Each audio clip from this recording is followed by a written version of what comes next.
Good afternoon, everyone. Welcome to our Monday edition of our Zoom Bible study of the Vikpalpito Evangelistic Ministry. The Word of God is alive and powerful, sharper than any two-edged sword, piercing even to the dividing asunder of the soul and the spirit, and of the joints and the marrow, and is a critic of thoughts and intents of the heart. All scripture is God-breathed and is profitable for doctrine, for reproof, for correction, for instruction in righteousness, that the man of God might be mature, thoroughly furnished unto all good works. The entrance of their words giveth light, it giveth understanding to the simple. Every word of God is pure. He is a shield unto them that put their trust in him.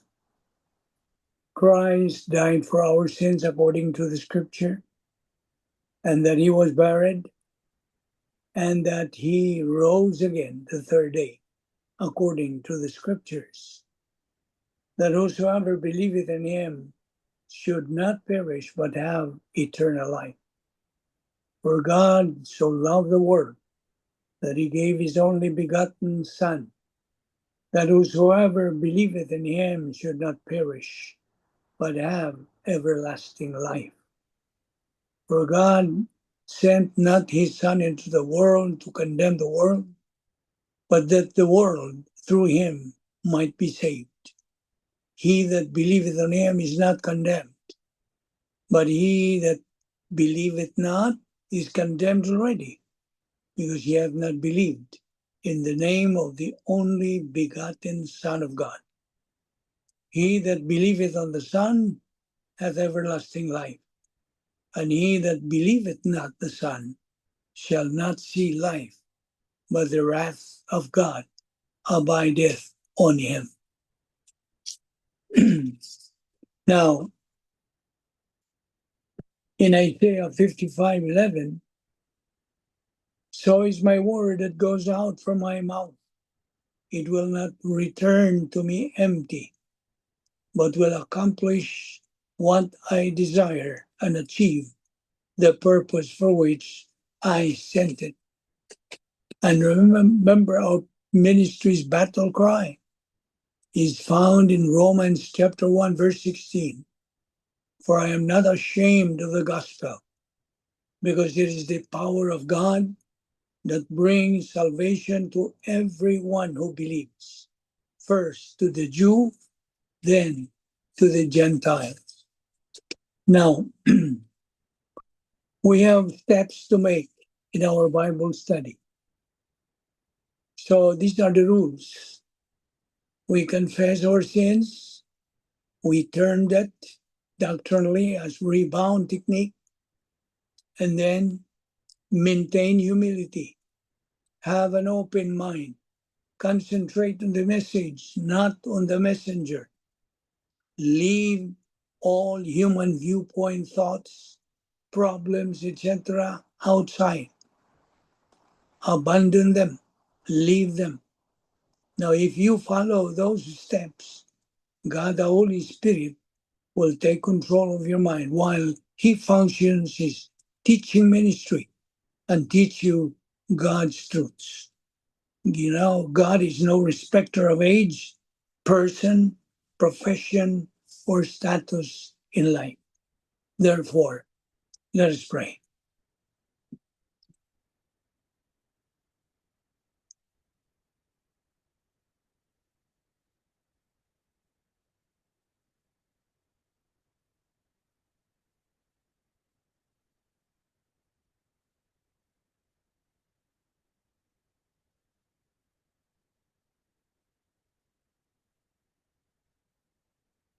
Let us pray. Heavenly Father, we are here once again because we love the Word, because we are members of the royal family of God through our faith in your Son, the Lord Jesus Christ. because from eternity past, our life has had meaning and purpose and with definition. Because you commanded us to take in your word daily, just as we assimilate physical food daily. We recognize, Father, that this is our briefing, this is our means of growth, this is the means of glorifying the Lord Jesus Christ. We now pray that you give us the necessary concentration and focus to the things you are going to teach us today. All this we ask in Christ's name. Amen. 7 things that we believers in Christ must remember every day. God is our Heavenly Father. Christ is our Savior. Heaven is our eternal home. The Word of God is our guide in our Christian life. Every believer in Christ is our family. The good news of salvation, the gospel, is our message. Our destiny is maximum glorification of God. And we know we have been saved by grace alone, through faith alone, in Christ alone, through the scriptures alone, for the glory of God alone. God is always with me. God has a good plan for my life. God will make a way for me. God brings me comfort. God holds me up. God carries what I cannot. God will never leave me. And we should always remember also the benefits, the privileges, the advantages that we believers do possess at the point of salvation. We were imputed eternal life by God. We were imputed God's perfect righteousness. So our Lord Jesus Christ's perfect righteousness, that makes it a double portion. Hence we are declared righteous. We were baptized by God the Holy Spirit that put us in union with Christ forever. We are declared born again. We are called believers in Christ. We are called evangelical, biblical, doctrinal Christians. Our names can now be found written in the Lamb's book of eternal life. Cannot be blotted out. We are now citizens of heaven. Our names can now be found written in the Lamb's book of eternal life. Heaven is our eternal home. God is now our Heavenly Father. We became children of God, John 1:12. We are entered into the protocol plan of God. We are now justified, no longer condemned or judged. We became the church, ecclesia in Greek, which means the called out ones. And as church, we belong to the mystical body of Christ here on earth. And once this body becomes complete, God is going to rapture it, harpazoed, in the twinkling of an eye. 1 Corinthians 15:52. We became recipients of 39 irrevocable absolutes. We are sealed by God the Holy Spirit. We are called saints. We are forgiven and cleansed of the unpardonable sin. Now, okay, before we start, here are today's words to live by. Okay, today's Monday. And if you are ready with your notebook or iPad, here is our words to live by for today. So are you ready? Just tell me if you're ready, so I can dictate to you the words to live by. Ready? Yes, Olivik. Okay. Now, bad choices in life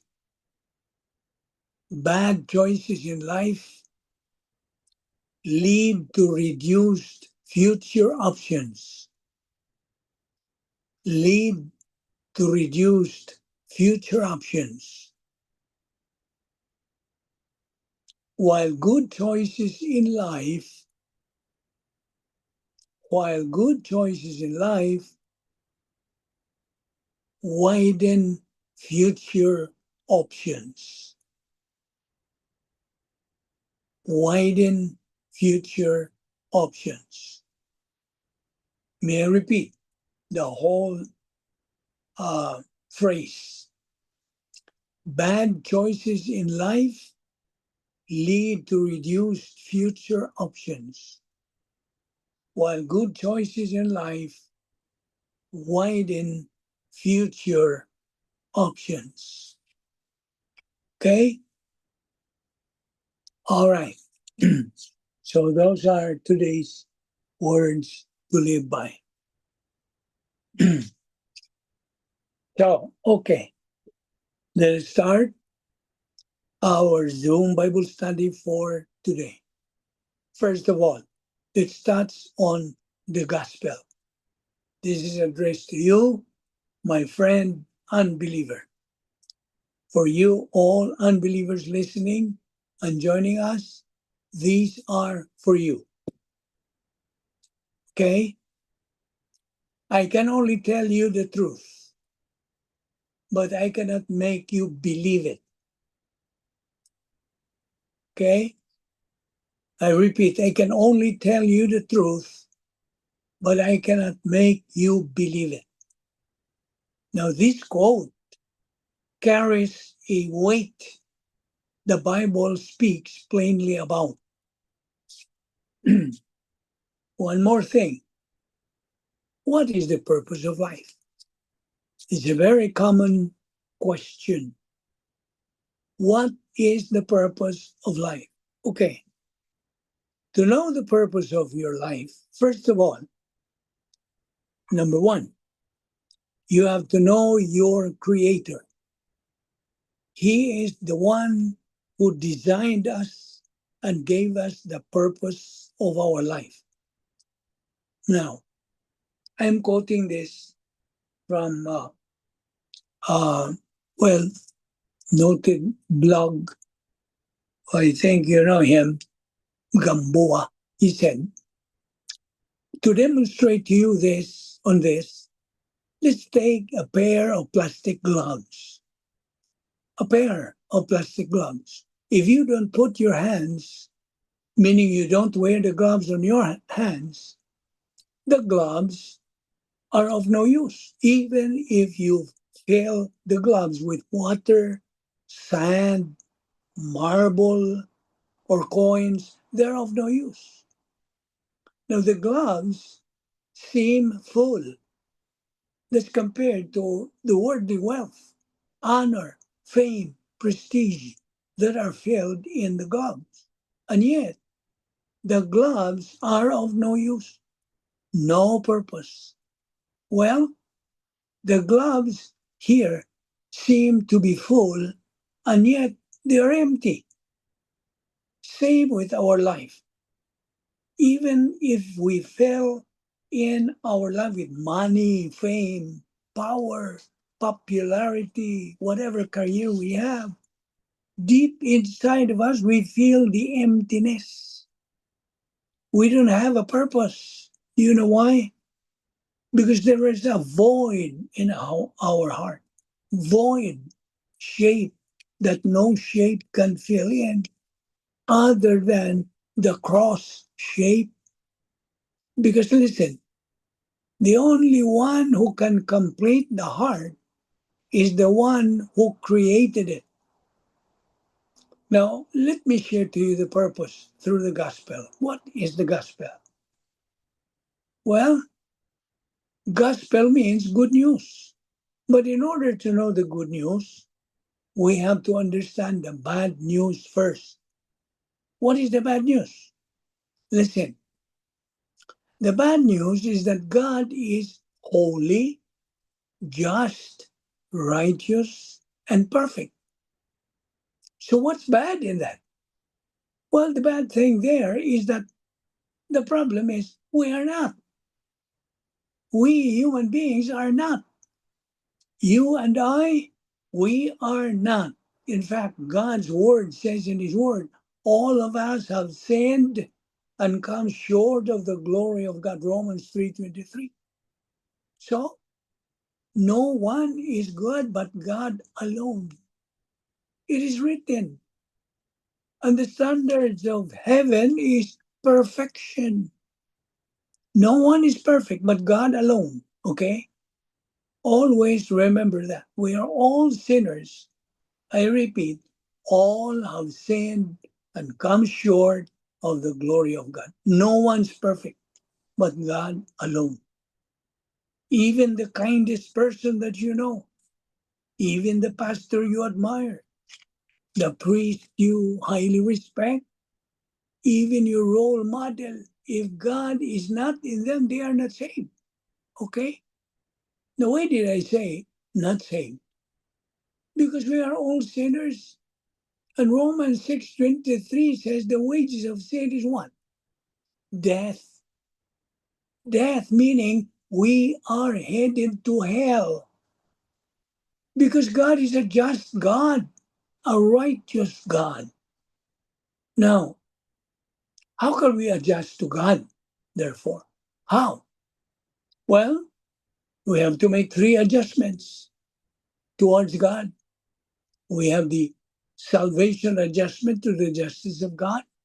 Get saved by appropriating to the stimulus that God is giving us. Believe on the Lord Jesus Christ, and thou shalt be saved. That is salvation adjustment to the justice of God. And then once you are saved, you face another adjustment, which is rebound adjustment to the justice of God. Every time we get out of uh, the divine sphere or the protocol plan of God or God's power system, then God gave us a way for us to go back into fellowship. And that is the rebound technique, confession. You confess all your sins directly and privately to God the Father. Then that is what we call rebound adjustment to the justice of God. And then the third adjustment is maturity adjustment to the justice of God. Maturity. Because we are commanded, we are mandated by God through His Word that our soul must grow up spiritually. You know, God's three-phased plan for man, you remember? Salvation. God is the planner. Believer in time. God the Son is the executor. Believer in eternity. God the Holy Spirit is the revealer. So salvation, Acts 16:31. Believer in time, 2 Peter 3:18. And believer in eternity, Revelation 21:4. And currently, a believer is in phase 2. That is where we are.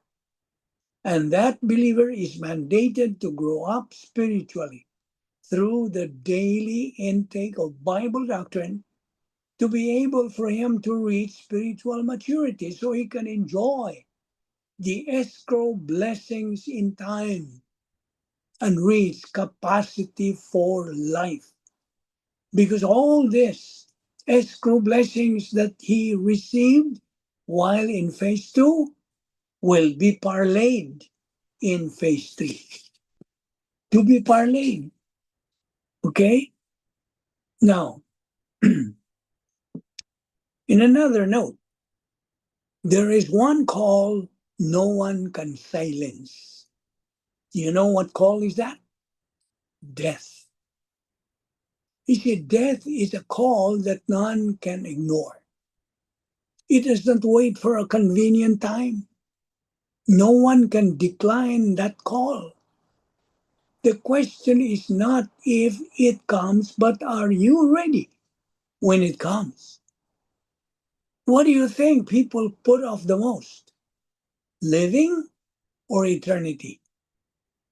In Hebrews 9:27, God's word says, it is appointed unto men once to die, and after this, the judgment. And also Psalm 90, verse 12, and also in 1 Corinthians 15, 1-4. Now, although death is certain, death does not have the final victory for those in Christ. Jesus entered death. He conquered the grave and rose again so that sinners could be saved. The call of death may come suddenly, but the call of grace is sounding even now. It is sounding. Many people put off what matters most. They delay repentance. They keep on postponing.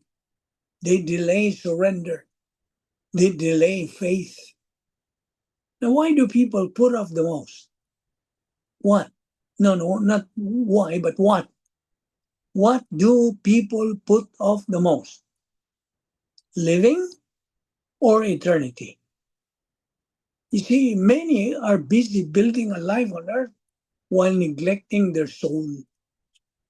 So be ready when the final call comes. Be ready. Now, in GCLU Forever, it says here, the gospel sounds very strange to a generation that has been told they are perfect, loving themselves is virtuous, their heart is always right, and nothing is more important than being happy. But in John chapter 20, verse 29, it says, blessed are those who have not seen and yet have believed. Now, okay. Now this is touching about Catholicism. This is not to put them down. This is not to attack or belittle or made fun of. No, because we love our friends who are Catholics. Okay? We love our friends who are Catholics. That's why we are telling them the truth, that they cannot be deceived by the false teachings that's going around, which Satan is sponsoring. Okay, the main problem, okay, let me touch on this. The main problem with Catholicism, they create man-made doctrine outside the Word of God, preaching another gospel. So, because of that, they are accursed. Now, you know what are the excuses people make to excuse their sin? You see, these are their excuses, okay? You listen. Nobody is perfect. I'm only human.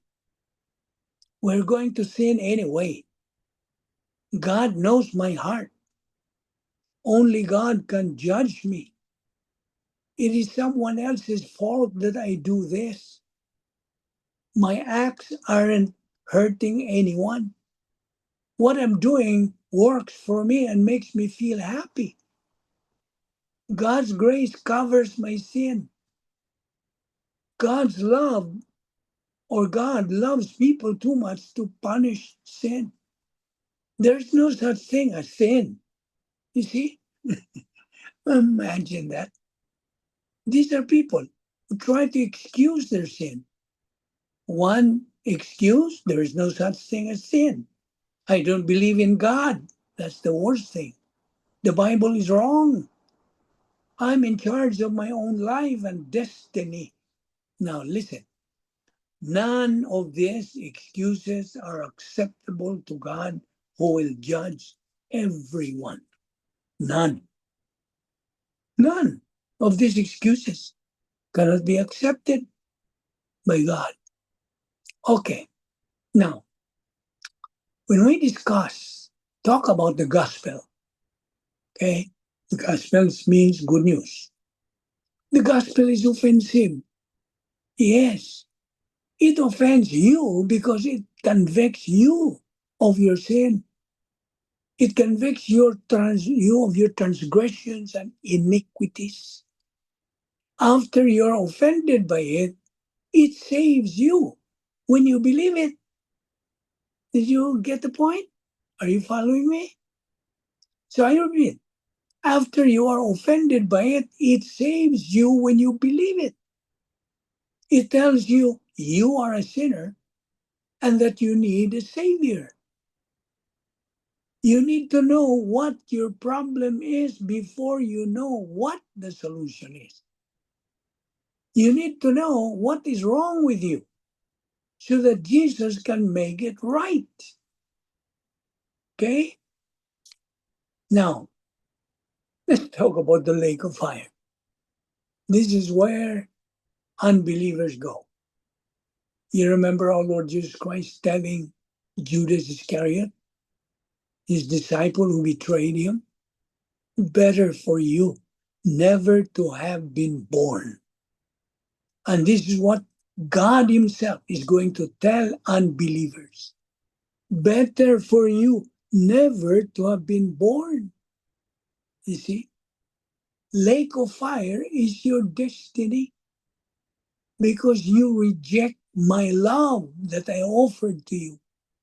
It took my only begotten Son to die for you, to pay the sin debt in full, shedding His blood right there. He was hanging on the cross because He loves you.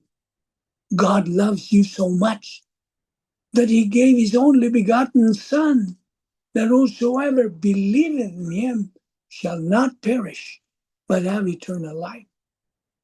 The lake of fire, listen now, the lake of fire is the final abode for unbelievers. Final abode. This is their final destiny of all unbelievers, of Satan and fallen angels, who are all condemned to eternal separation from God. All those who reject God's maximum love through His Son's death on the cross. Now, what are synonyms of the lake of fire? You know what are the synonyms?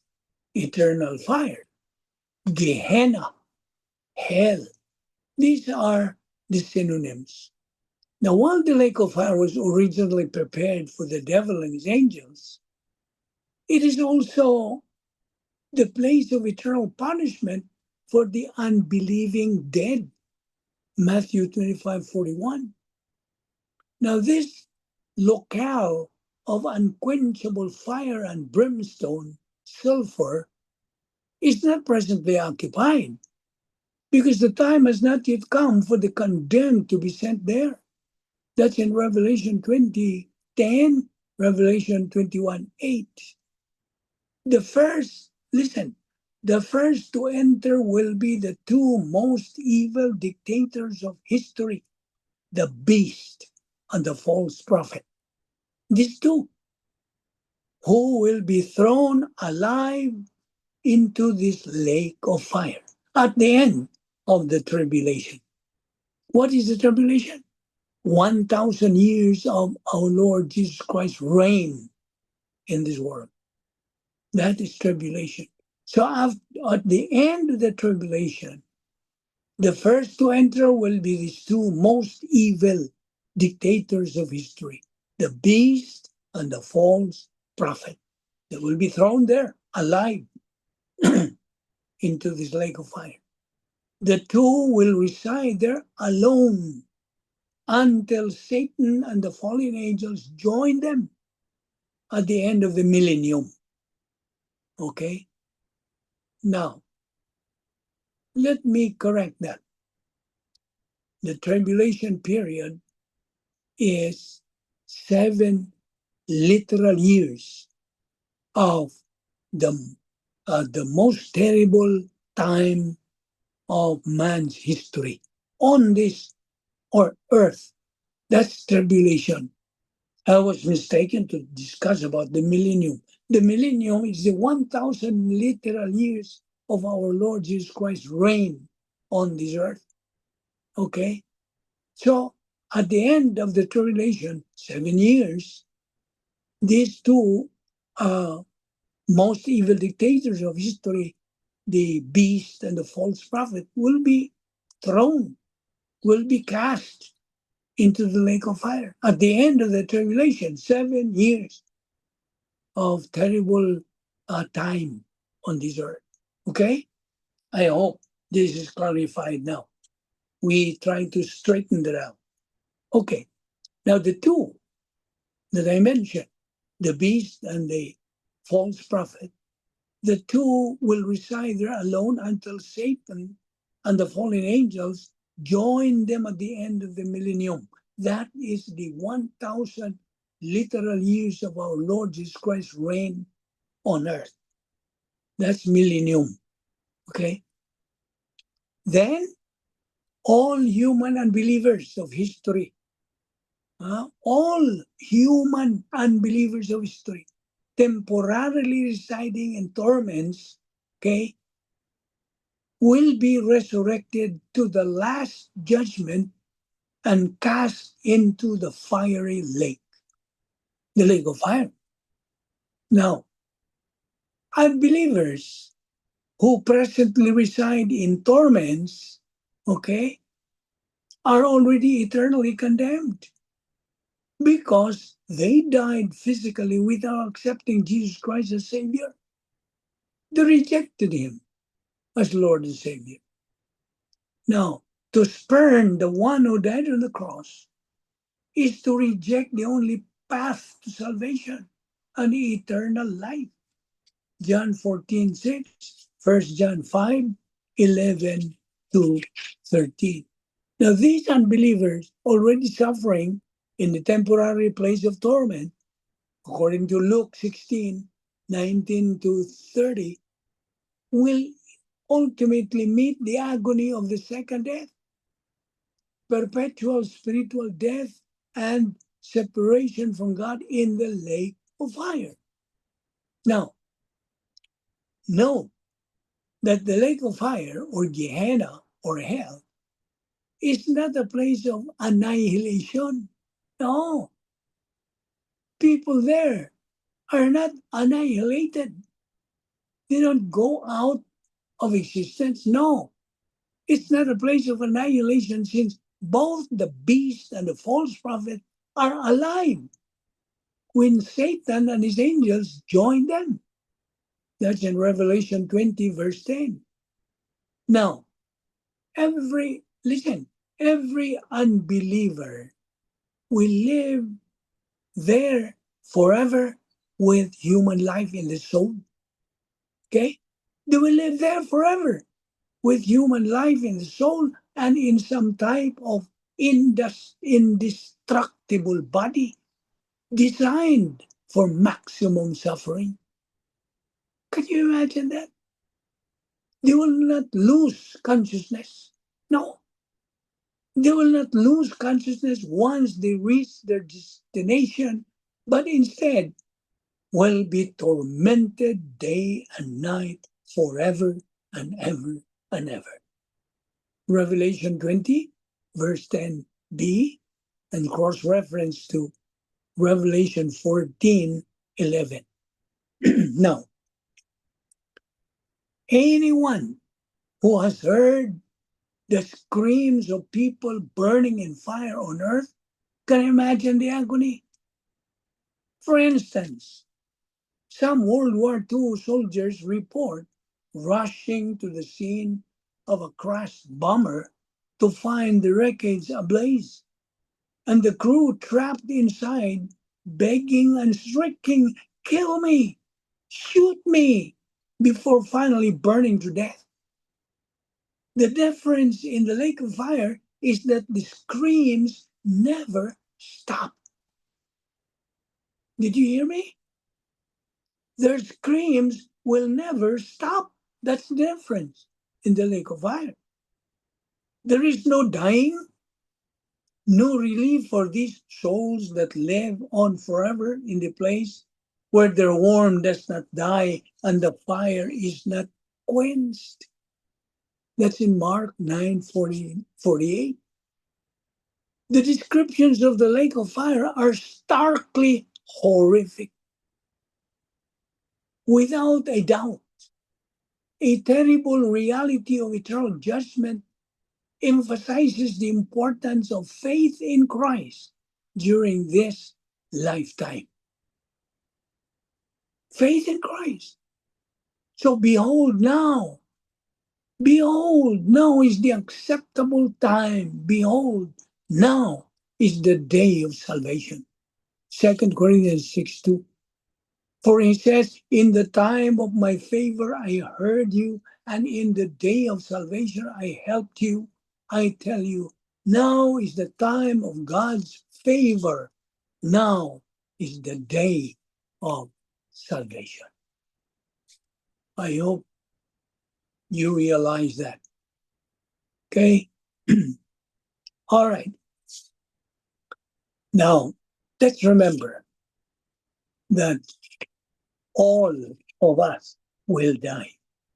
We will all die. In fact, we're only given 4,000 weeks here in this world. 4,000 weeks.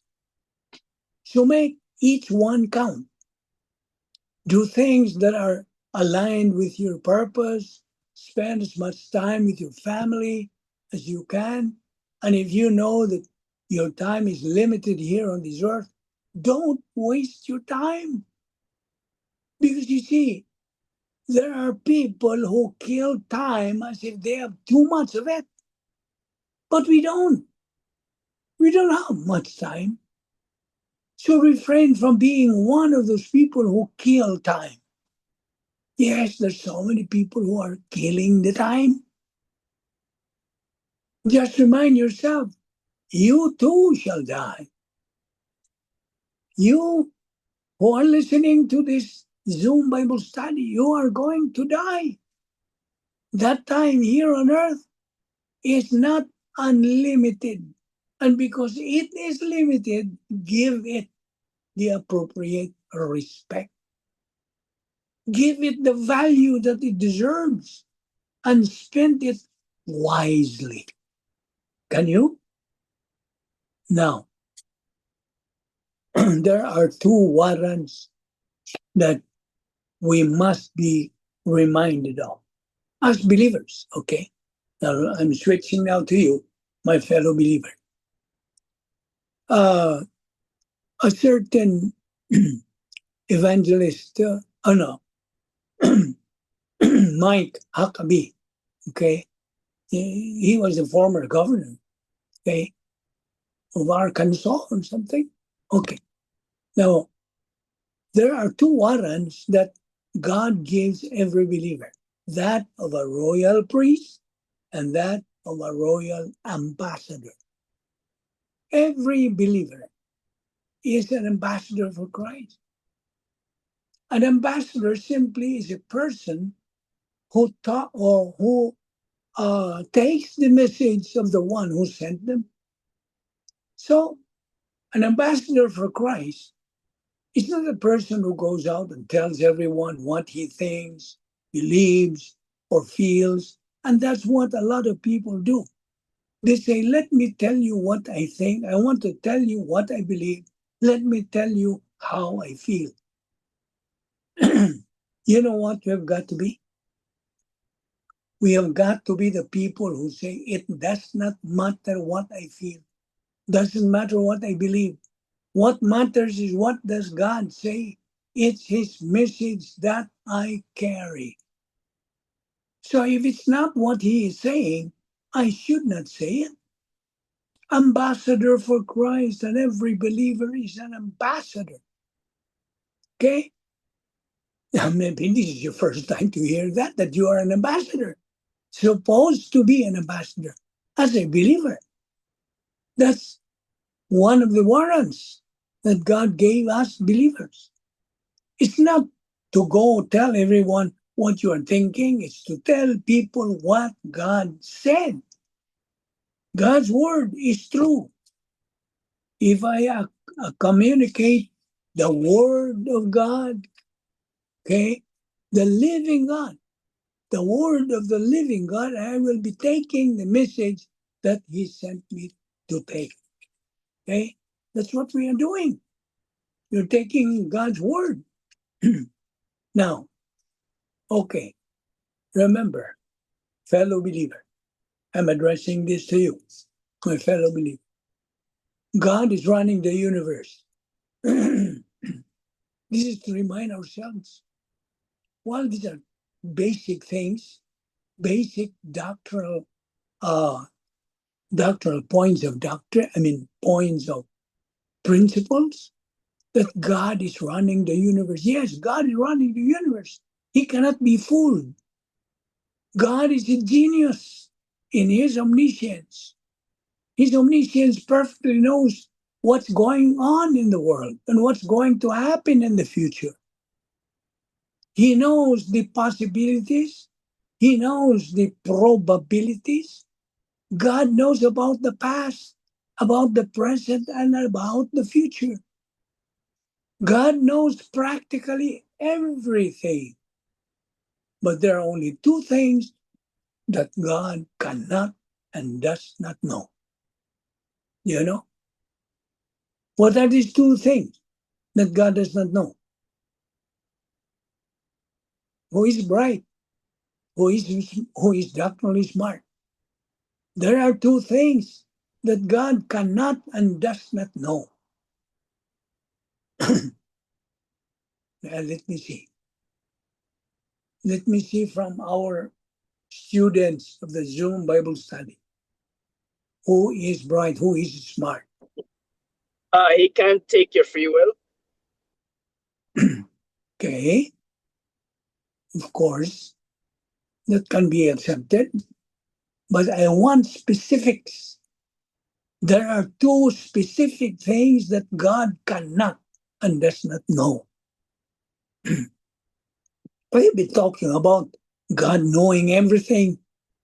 He knows the possibilities, the probabilities, the past, the present, and the future. He knows everything except two things that God cannot and does not know.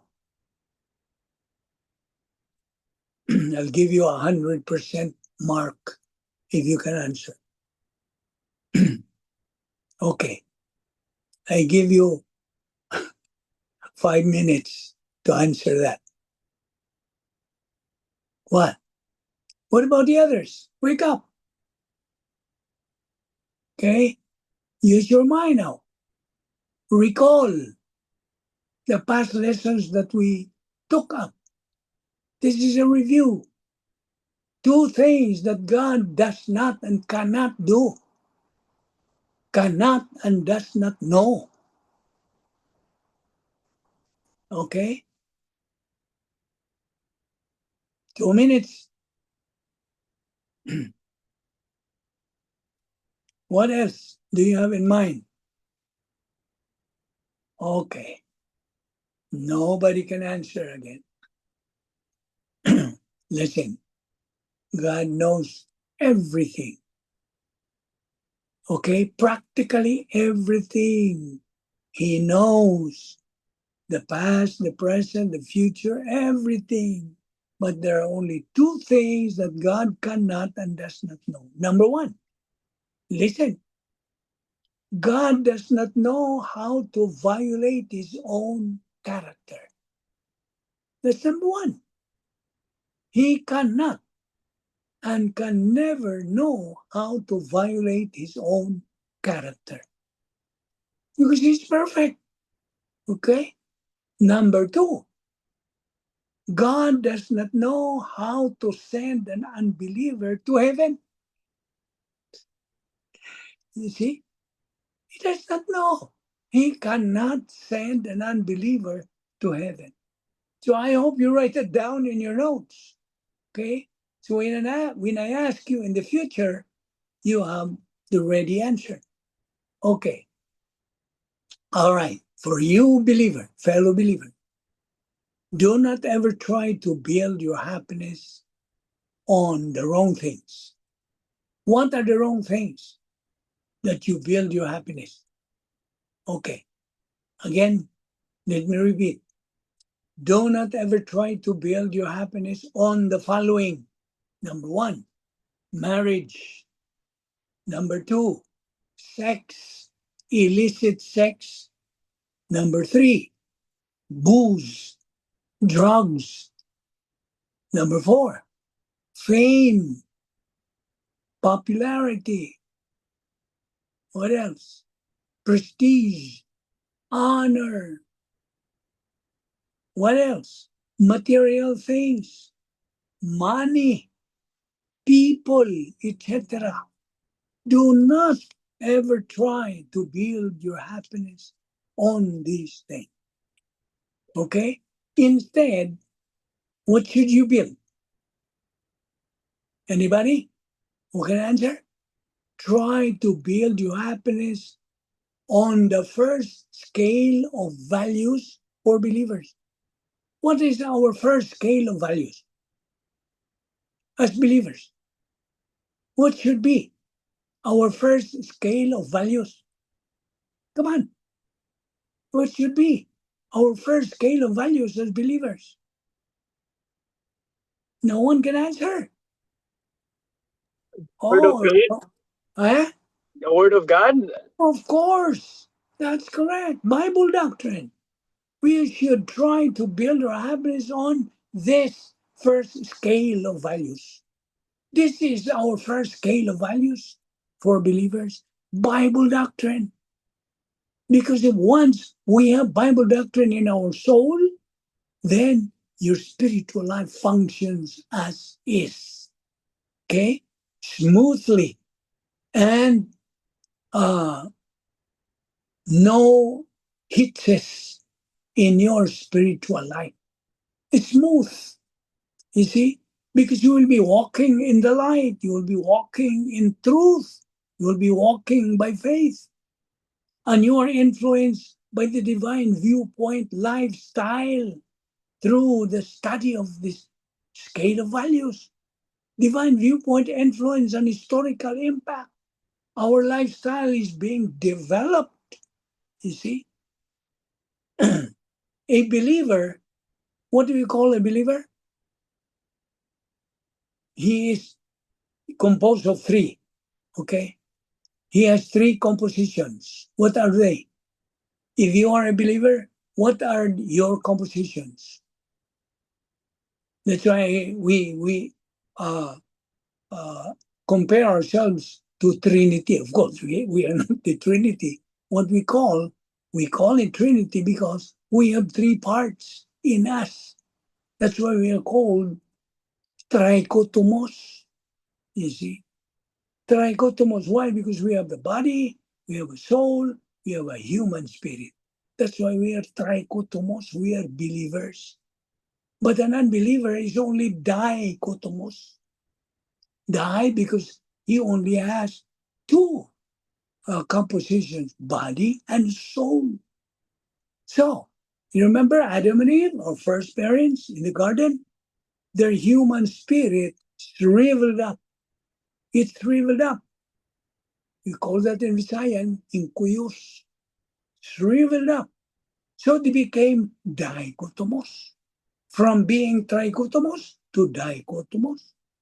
They became dichotomos because their human spirit was inoperative, non-energized, inactive. You see? You see, an unbeliever is a very unhappy, very lonely, abnormal, confused, weird person. Did you get those descriptions, those adjectives? An unbeliever is a very unhappy, very lonely, abnormal, confused, weird person. Do you want to be like that? Likewise, carnal believers are. Yes, although they are believers, but they are carnal. See, they are operating, walking through their flesh. You see, they are carnal. Likewise, they are unhappy, lonely, abnormal, confused, weird person. So God's design is this, that man has fellowship with God, that man live a happy life, abundant life, purposeful and meaningful life. That's God's will, you see. But a believer can be distracted by a number of reasons. You see, we're surrounded by all these things, distractions. A believer can be distracted by any of the following. He can be distracted by sex, by his job, by children, people, boyfriend, girlfriend relationship, material things, you see. So he's facing the VD. You know what's VD? This is volitional distraction. Sin and evil is like a disease in a person. Then when it is not treated early, it's going to get worse. Did you get that point? Sin and evil is like a disease in a person. That when it is not treated early, it's going to get worse. All people have a value system. All people, no exception. God's mandate? What is God's mandate? Don't be involved in the value system of the world. What is the specific verse for this? Romans 12:2. Be transformed by the renewing of your mind. After salvation, a believer has to undergo in what we term spiritual epistemological rehabilitation. You see, a pastor teacher, okay, he is the authority in the congregation, authority in the church. A pastor teacher is a divine postman. He delivers God's message. A pastor teacher did not write the message, but God. Thus, a pastor teacher is only a messenger. See? Now, how a believer spends his time determines the quality of his life. That should be the words to live by for you. How a believer spends his time determines the quality of his life. He must be guided by Operation PTA. Remember? What is Operation PTA? The believer must be in the right place, at the right time, with the right attitude. And for you, believer, use your volition. Do you want Bible doctrine or disaster? Choose. You see? You have two choices. Either Bible doctrine or disaster. But the future of an unbeliever, okay? What is the future of an unbeliever? He's going to wind up in torments.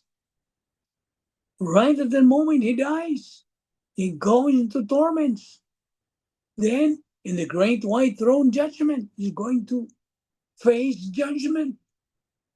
And finally, in the lake of fire. These are the three steps that he is going through. Once an unbeliever dies, he's going to torments. And then from torments to the great white throne judgment. He will face the judgment. Hebrews 9:27, what does it say again? It is appointed unto men once to die, and after this, the judgment. The unbeliever is going to face judgment. So from torments, then in the great white throne judgment, and then finally, his final destination is the lake of fire. God's garbage dump. The most horrible scene and place to be. Why?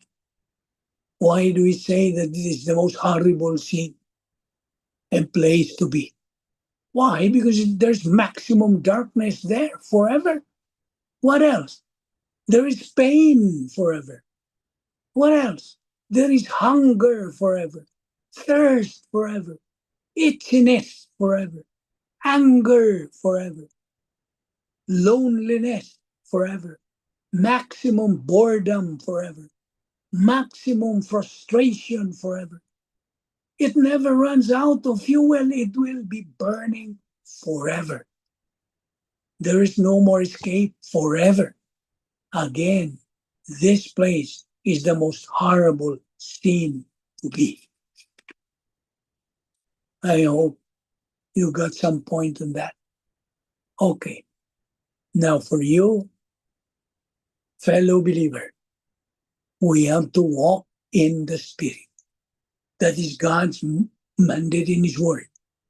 What does it mean to walk in the Spirit? If I ask you, we are supposed to walk in the Spirit.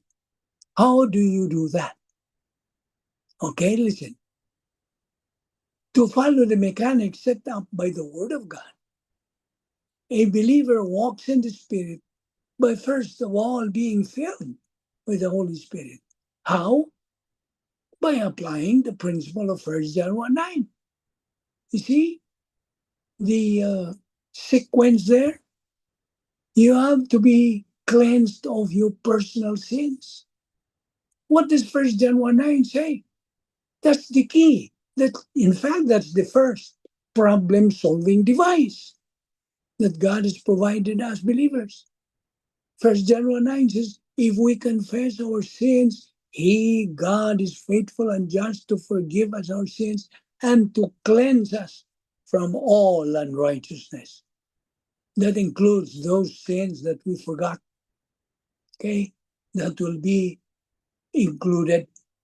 God's going to cleanse all those. Okay, so apply the principle of 1 John 1:9.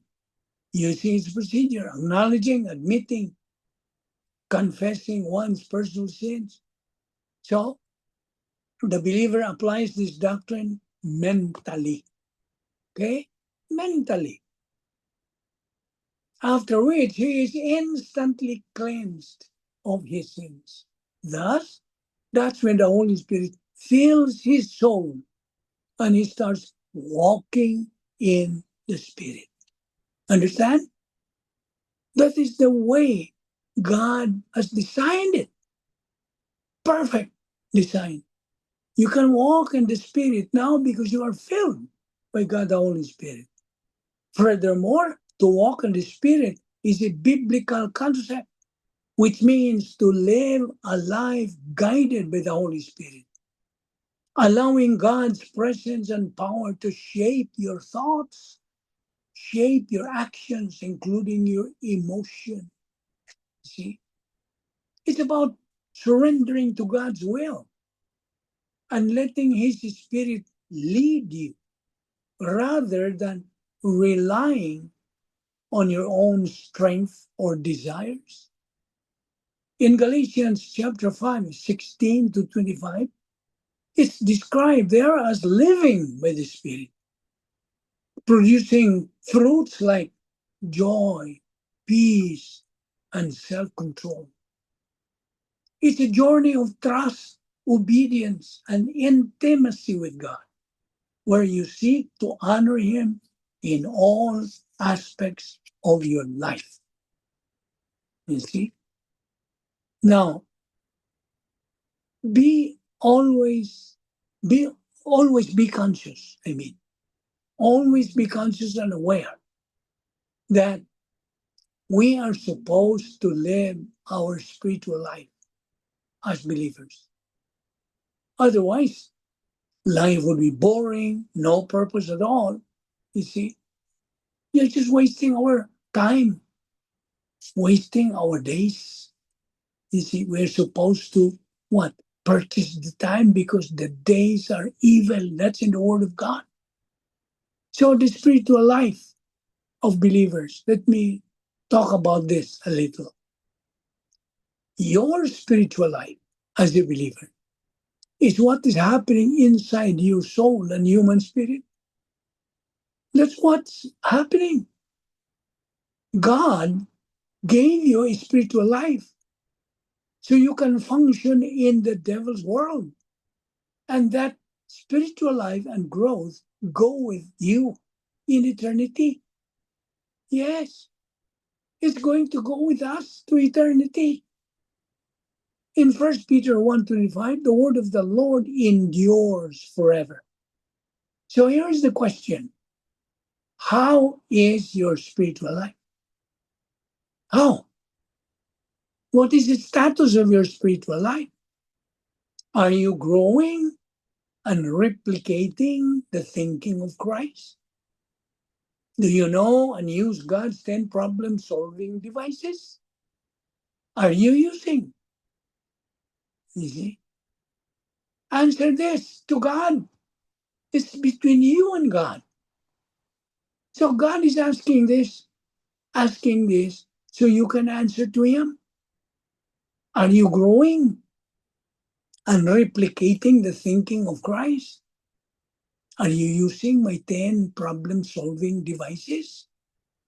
Are the characteristics of the fruit of the Spirit evident in your life now? Can it be seen now? Galatians 5:22-23. But the fruit of the Spirit is love, joy, peace, patience, kindness, goodness, faithfulness, gentleness, self-control.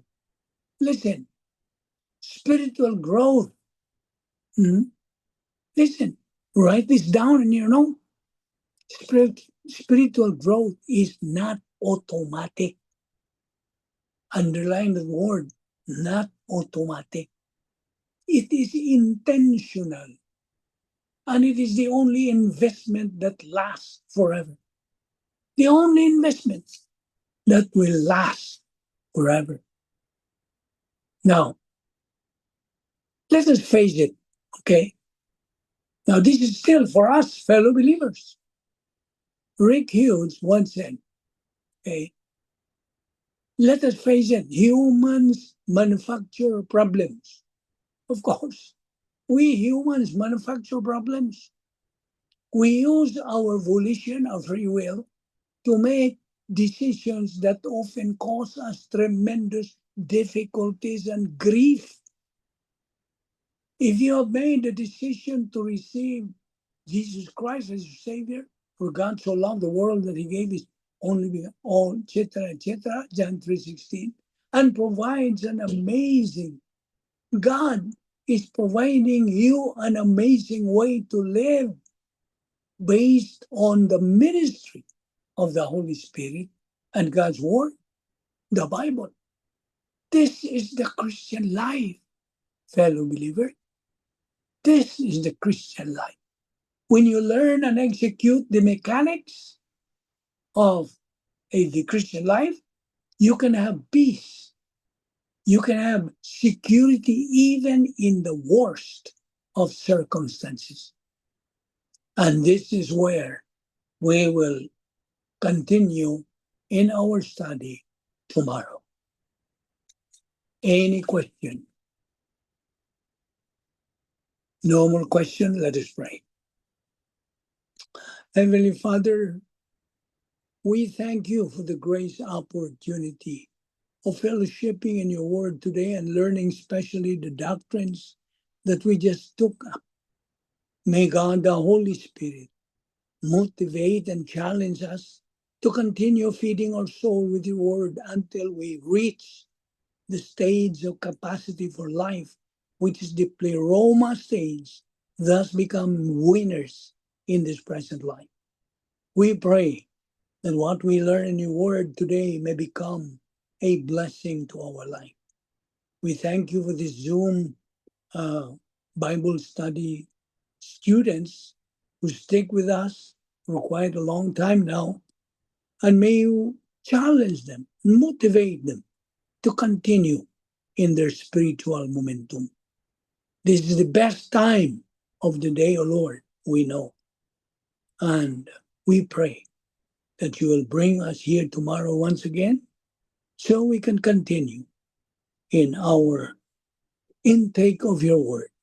All this we ask in Christ's name. Amen. Thank you, Rumbayat. Thank you. Thank you, Vivek. Thank you. Thank you, Ray. Okay. See you Bye. tomorrow. Bye. See you tomorrow. Bye. Okay. Okay. Bye-bye. Bye bye, everybody.